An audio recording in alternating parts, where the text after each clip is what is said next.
Kaning ako ang pagkakuan ba. Terya. Ate Tirya.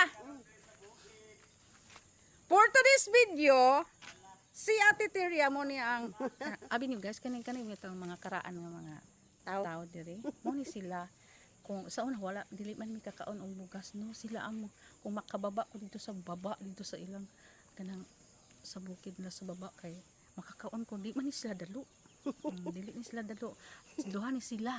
Di ko kalimot ani. Asa to si kuan si Ate Ini. Ano mong saysay? Si Ate Ini, hapon mong gud eh. Magsasend intro. Labay-labayan ani mo.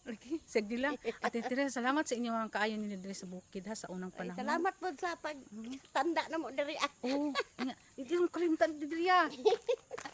Nice one si Kakiday. Sige, salamat po. I-vlog na ko ni Day. Hi, tanawa yung YouTube Day. Sa pangalan. Evelyn kayo for multi-vlog. At tus ako kay matulog pa ning isa. Ingat. Thank you so much. Kining dapita diri guys, daghanan ako karanasan diri.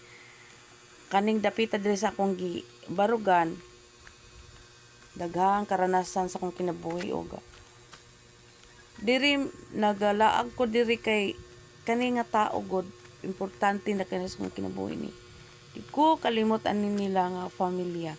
Alcano.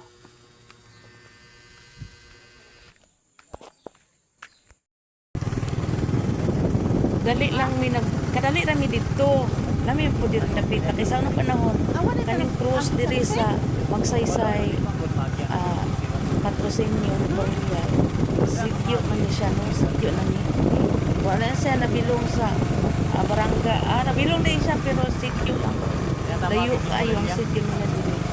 Pero ang naglakaw namin, nagbalik namin sa uli namin sa sunod na mahapit ni Biya.